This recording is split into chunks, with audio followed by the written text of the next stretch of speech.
সদকায়ে ফিতরটা হচ্ছে ঈদুল ফিতরের নামাজের আগ মুহূর্তে আল্লাহর জন্য যে কিছু সম্পদ গরিবদেরকে দিয়ে দিতে হয়, এটাকে আমরা বলে থাকি সদকায়ে ফিতর। সদকায়ে ফিতর। তাহলে এটার দেওয়ার সময়টা হলো ঈদের নামাজ পড়ার আগেই। আপনি এখন থেকে আদায় করতে পারেন, কিন্তু এটা যেন ঈদের নামাজ পার না হয়। যদি কারো হয়ে যায়, এটা ঠিক হবে না। এটা ঠিক হবে না যে আমি ঈদের নামাজের আগেই সদকায়ে ফিতরটা আদায় করতে পারলাম না। তো যদি কেউ আদায় না করে ঈদের নামাজের আগ মুহূর্তে, তারপরেও তার জিম্মামুক্ত উনি হবে না, ওনাকে নামাজের পরও দিতে হবে, কিন্তু ওইভাবে দেওয়াটা মাকরুহ হবে, উত্তম হবে এবং এটাই মুস্তাহাব। ঈদের নামাজে যাওয়ার আগ দিয়েই সদকায়ে ফিতরটা আদায় করে দেওয়া। আপনি এখনও আদায় করতে পারেন, ঈদের দিনও আদায় করতে পারেন, কিন্তু এটা খেয়াল করা চাই আমার ফিতরাটা যেন ঈদের নামাজ পার না হয়ে যায়। ঈদের নামাজ যাওয়ার আগ দিয়েই, মসজিদে আসার আগ দিয়েই আমি আদায় করে দেব। সদকায়ে ফিতর কে দিবে, এটা নিয়ে উলামাদের মাঝে দুইটা মতামত আছেন। কেউ বলছেন যে প্রত্যেক মুসলমানকেই দিতে হবে, নিজের প্রয়োজনের অতিরিক্ত দেওয়ার মতো সামর্থ্য আছে, বাস প্রত্যেককে সদকায়ে ফিতর দিতে হবে। আরেকদল উলামায়ে কেরাম বলছেন যে যার উপর কুরবানি ওয়াজিব, যাকাত তো অবশ্যই, যাকাত যার উপর ফরজ তাকে তো অবশ্যই ফিতরা দিতে হবে। যার উপর কুরবানি ওয়াজিব তাকেও সদকায়ে ফিতর দিতে হবে। অর্থাৎ ঈদের দিন কেউ যদি 52.5 ভরি রূপার মূল্য অথবা 52.5 ভরি রূপা অথবা তার মূল্য, এদিকে 7.5 ভরি স্বর্ণ বা তার সমপরিমাণ মূল্য যদি কারো কাছে থেকে থাকে, তাহলে ঈদের দিন তাহলে তাকে সদকায়ে ফিতর আদায় করতে হবে। তো আমরা যাদের সামর্থ্য আছে দেওয়ার মতো, এটা পরিমাণ তো আর খুব বেশি না, কাজে দিতে পারবো না এরকম তো সমাজে লোক নাই বললেই চলে। সবাই মোটামুটি দেওয়ার মতো সামর্থ্য রাখে, কাজেই সদকায়ে ফিতরটা মোটামুটি সবাই দেওয়ার চেষ্টা করব। কাকে দিব? যাকাত যাকে দেওয়া যায়, সদকায়ে ফিতরও তাকে দেওয়া যায়। সদকায়ে ফিতর, যাকাত, কুরবানির চামড়া বা চামড়ার টাকা, এগুলো সব একই খাতের। এজন্য যারা গরিব মিসকিন আছে, পরিবারের আত্মীয় স্বজনের কেউ কোনো গরিব ব্যক্তি আছে, মহল্লার কোনো গরিব ব্যক্তি আছে, মাদ্রাসায় লিল্লা বোর্ডিং আছে ইত্যাদি, এই সমস্ত জায়গাগুলোতে আপনার সদকায়ে ফিতর আপনি আদায় করবেন। কি পরিমাণ দিবেন? হাদিসে রাসূলুল্লাহ সাল্লাল্লাহু আলাইহি সাল্লাম বর্ণিত বেশ কিছু পরিমাণের কথা বলা হয়েছে। এখানে 5টা অপশনের কথা বলা হয়েছে। এই 5টা অপশনে যে কোনো একটা অপশনে কেউ যদি সদকায়ে ফিতর আদায় করে, তাহলে তারটি আদায় হয়ে যাবে।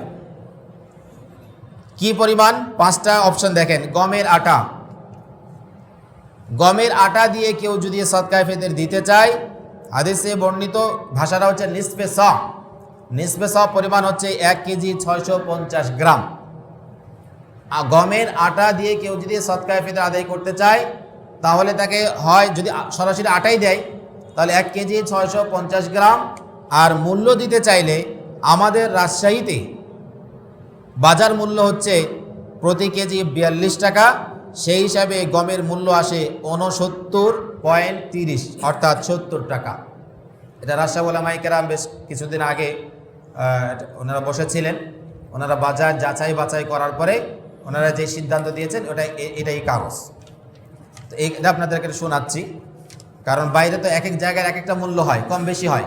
এজন্য উত্তম হলো আমি যে জায়গায় বসবাস করছি সেই জায়গাকে জাস্টিফাই করার পরে মূল্যটা নির্ধারণ করা, এবং এখানে তাই করা হয়েছে, সেটা আপনাদেরকে শোনাচ্ছি এবং এটাই আদায় করবেন আস্তে আস্তে এভাবে। তো কেউ যদি গমের আটা দিয়ে আদায় করতে চায়, তাহলে 1 কেজি 650 গ্রাম মূল্য আদায় করলে 70 টাকা, জনপ্রতি 70 টাকা, এটা সর্বনিম্ন। জব দিয়ে আদায় করতে চাইলে হাদিসে বর্ণিত হলো 100 পরিমাণ হলো 3 কেজি 300 গ্রাম। সেই হিসাবে প্রতি কেজি মূল্য, জবের মূল্য 60 টাকা কেজি, তাহলে 3 কেজি 300 গ্রামের মূল্য আসে 198 টাকা, মানে 200 টাকা। তাহলে কেউ যদি জবের মাধ্যমে সদকায়ে ফিতর আদায় করতে চায়, জন প্রতি 200 টাকা করে আদায় করবেন। 3 নাম্বার খেজুরও রাসূলুল্লাহ সাল্লাল্লাহু আলাইহি ওয়াসাল্লাম বলছেন, খেজুর দিয়ে কেউ যদি আদায় করতে চায় 100, 3 কেজি 300 গ্রাম বাজার মূল্য। খেজুর তো আসলে অনেক কোয়ালিটি আছে, মোটামুটি যদি আমরা ধরি এখানে 300 টাকা 300 টাকা যে প্রাইস এটা ধরা হয়েছে, সেই হিসাবে 3 কেজি 300 গ্রামের মূল্য 990 টাকা, জন প্রতি 990 টাকা। কেউ যদি খেজুরের মূল্যে দিতে চায় 990 টাকা জন প্রতি আদায় করব। আরেকটি অপশন হলো কিশমিশ। কিশমিশ কেউ যদি আদায় করতে চায়, এটাও 3 কেজি 300 গ্রাম, বাজার মূল্য প্রতি কেজি 350 টাকা, সেই হিসাবে 3 কেজি 300 গ্রামের মূল্য 1155 টাকা। তাহলে জন প্রতি 1155 টাকা করে কিশমিশ দিয়ে কেউ আদায় করতে চাইলে এই মূল্যটা পরিশোধ করতে হবে। আরেকটি অপশন হচ্ছে পনির। পনিরও হাদিসে বর্ণিত 100, 3 কেজি 300 গ্রাম, প্রতি কেজি পনিরের মূল্য 700 টাকা, সেই হিসাবে 3 কেজি 300 গ্রামের দাম আসতেছে 2310 টাকা। তাহলে সর্বনিম্ন আমরা পেলাম 70 টাকা, আর মোটামুটি এখানে বর্ণিত সর্বোচ্চ মূল্য হলো 2310 টাকা। এর মাঝামাঝি কিছু থাকলো 200, 990, 1155, 2310।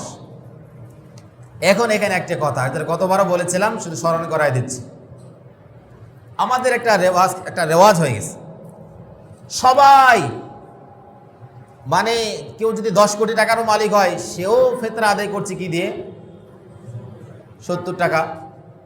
আবার কেউ যদি কিছু টাকার মালিক, মনে করেন লক্ষ টাকার মালিক, সেও আদায় করছে এই 70 টাকায়।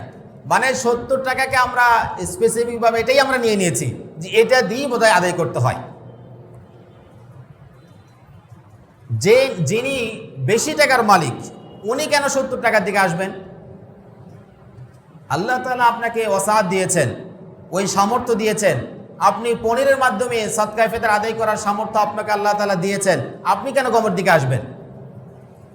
আপনি পনির দিয়ে আদায় করেন, আপনি জনপ্রতি 2310 টাকা করে আদায় করেন, আল্লাহ তাআলা আপনাকে ওই অ্যাবিলিটি দিয়েছেন। যা ওই সক্ষমতা নেই, যিনি সামান্য পরিমাণ দেওয়ার সক্ষমতা রাখেন, উনি আদায় করবেন গমের মাধ্যমে 70 টাকা। এখন আমাদের অবস্থা এই, সবাই 70 টাকা 70 টাকা। জিজ্ঞেস করি হুজুর কত? ওই হুজুরও বলে 70, উনি আর ওই বেশিটা আর বলে না, কারণ জানে যে উনিও জানা আছে যে ওই বেশিটা বললে ওই শুনবে না, উনিও জানে যে 70 টাকায় বলতে হবে, এজন্য ওই হুজুরও বলে দেয় ভাই 70 টাকা। 70 টাকা হলো সর্বনিম্ন। কিন্তু আপনি সর্বনিম্ন দিয়ে কেন আদায় করবেন? যখন নাকি আপনার ওই অ্যাবিলিটি আছে, আপনি বেশি দিয়ে আদায় করতে পারেন, তাহলে আপনি বেশিটা আদায় করেন। আদায় আপনি যদি 70 টাকা করেও করেন, সবাই হয়ে যাবে, আদায় হয়ে যাবে, আদায় হয় নিয়ে কোনো কথা নেই। বাট আপনার যেহেতু ওই কন্ডিশন আছে যে আপনি আদায় করতে পারবেন বেশি মূল্যে, তাহলে আপনার উত্তম হবে আপনি বেশি দিয়ে আদায় করেন। হাদিসে ব্যাখ্যা সব গ্রন্থে আছে যে এই যে গম, ওই সময় কেন গমকে নিষ্পেষা করা হলো? গমের মূল্য, গমের মাধ্যমে দেখেন, একটা সহজ হিসাব বুঝি, আমাদের দেশে গমের মূল্য খেজুরের চাইতে কি বেশি না কম? কম। তাহলে রাসূল সাল্লাল্লাহু আলাইহি ওয়াসাল্লাম, আমরা যদি একটু চিন্তা করি, তাহলে এরকম হওয়া দরকার ছিল, গমের মূল্য যেহেতু কম, কাজেই গম দিয়ে কেউ যদি আদায় করতে চায়, তাহলে তাকে এই 1 কেজি 650 গ্রাম নয়, কারণ খেজুরে যদি আদায় করতে হয় 3 কেজি 300 গ্রাম, তাহলে গম দিয়ে আদায় করতে হলে তাকে 1 বস্তা দিতে হতো, মানে 1 মণ দিতে হতো, তাই নয় কি? সেখানে আমরা দেখতেছি রাসূল বলতেছেন, মানে খেজুরের চাইতে আরো কম দিয়ে বলছেন 3 কেজি 300 গ্রামও নয়, বলছে 1 কেজি 650 গ্রাম। এটা কিভাবে সম্ভব? খেজুরের মূল্য চাইতে তো গমের মূল্য আরো কম, তাহলে তো এটা বলা দরকার ছিল কেউ যদি গম দিয়ে আদায় করতে চায়, তাহলে তাকে গমটা সেই মানে আরো বেশি দিতে হবে। 1 কেজি 650 গ্রাম যথেষ্ট নয়, কিন্তু কেন তিনি এ কথা বলছেন? এর কারণ দেখেন, হাদিস গ্রন্থে পাবেন, ব্যাখ্যা আছে। ওই সময়, যে সময় এই হাদিস বলা হয়েছিল, নবীজির জামানায় ওই সময় গমের আবাদ কম ছিল মক্কা মদিনায়। গম সিরিয়া থেকে আনতে হতো, অনেক দূর থেকে আনতে হতো, যার কারণে ওখানে মক্কা মদিনায় গমের যে মূল্য, ওই গমের এই পরিমাণ 1 কেজি 650 গ্রাম মূল্য দিয়ে ওই পরিমাণ খেজুর পাওয়া যেত। কারণ ওই সময় গমের মূল্য কি ছিল?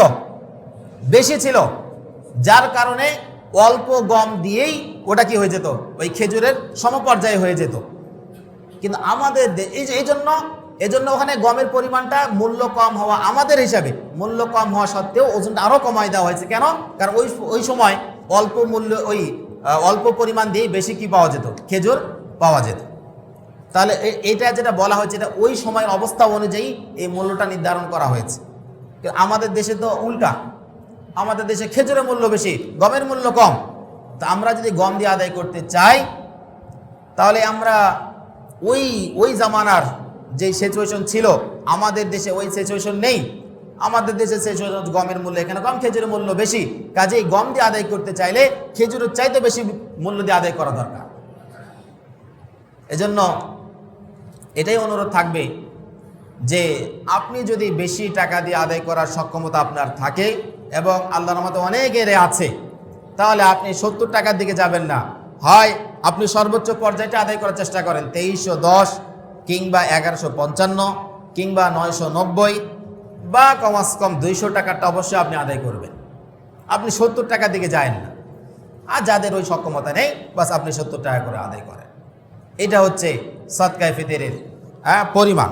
এজন্য আমরা সবসময় শুধু নিজেকে বাঁচাতে চাই, নিজেকে বাঁচাতে গিয়ে আমরা সবসময় শুধু সর্বনিম্নটা গ্রহণ করে ফেলি। ইসলামের ক্ষেত্রে সবসময় দুর্বলটা আমরা গ্রহণ করি।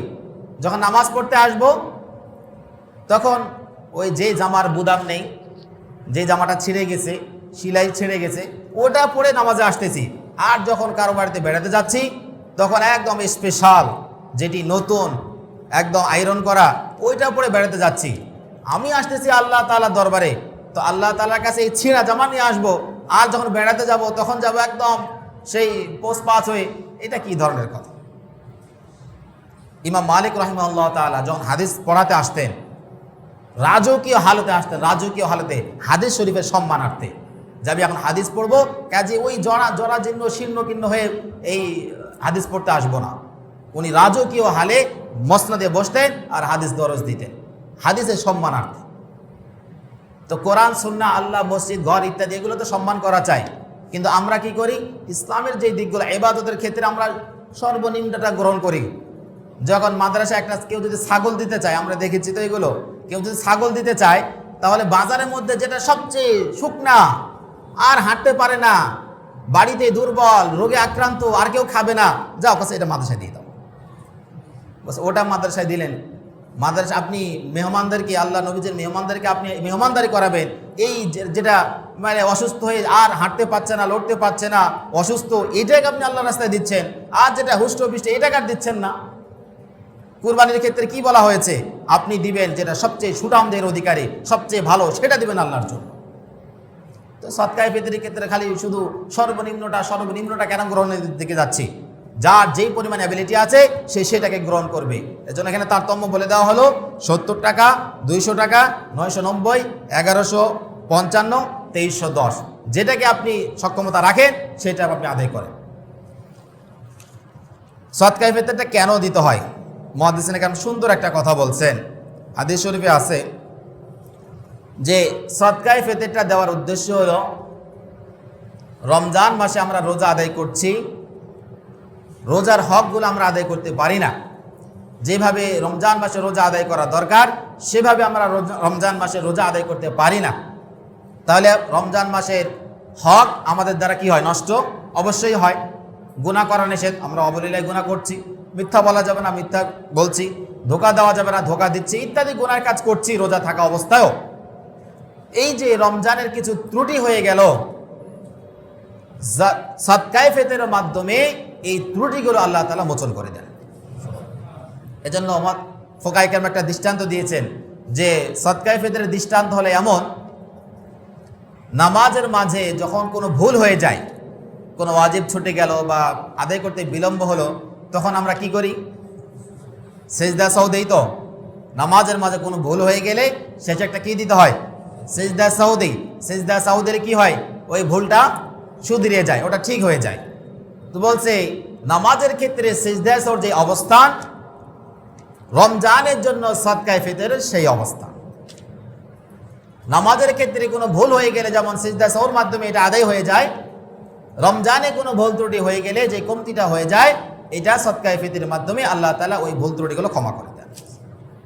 এজন্য অবশ্যই আমি বলি, আপনি বলেন, প্রত্যেকেই অবশ্যই রমজান মাসে আমরা গুনাহ করেই ফেলি। রমজানে যে হকগুলো আদায় করা দরকার আমরা সেভাবে আদায় করতে পারি না। এজন্য এই বিষয়গুলো সচেতন হয়ে অবশ্যই আল্লাহ তাআলার জন্য, আল্লাহর সন্তুষ্টির উদ্দেশ্যে সদকায়ে ফিতরগুলো সুষ্ঠুভাবে সুষ্ঠু জায়গায় বন্টন করে দিই, এবং সেটাও আদায় করব নামাজে যাওয়ার আগেই, অর্থাৎ ঈদের নামাজে যাওয়ার আগ মুহূর্তেই আমরা এটা আদায় করে দেব। আর এটার খাত বললাম, আপনি যাকাত যে জায়গায় দেওয়া যায় সেখানে দেওয়া যায়। এই টাকা আপনি মসজিদে দিবেন এটাও হবে না, হ্যাঁ, কোনো জায়গায় নির্মাণ করবেন এটাও হবে না, বরং মালিকানা, গত জুমায় বলেছি, মালিকানা হিসাবে কোনো গরিব মিসকিনকে দিয়ে দেওয়া। কাজে আপনার যদি কোনো নিকট আত্মীয় থাকে তাকে দেন, মাদ্রাসায় যেখানে লিল্লা বোর্ডিং আছে, যেখানে গরিব ছাত্র আছে, যেখানে সুষ্ঠু বন্টন হয় সেখানে দিয়ে দেন। এটা হলো আপনার, এটা হলো উত্তম জায়গা। এছাড়াও যদি আরও অন্য কোনো খাত আপনাদের মাথায় থাকে যে ওইখানে দেওয়াটা বেশি ভালো হবে, সেখানেও দিতে পারেন, কিন্তু যেটা কোরআন সুন্নাহয় যে বর্ণিত যে খাতগুলো বলা হয়েছে সেখানে দিতে হবে। এজন্য হিসাব করে পাই টু পাই এইভাবে আদায় করার চেষ্টা করি। আল্লাহ তাআলা যে কথাগুলো বললাম আমি সহ প্রত্যেকে এই কথাগুলো বুঝে আমল করার তৌফিক দান করুক। এছাড়াও যদি আরও কারো কোনো পার্সোনাল প্রশ্ন থাকে তারা পরে জিজ্ঞাসা করে জেনে নেবেন। ওয়া আখিরু দাওয়ানা আলহামদুলিল্লাহি রাব্বিল আলামিন।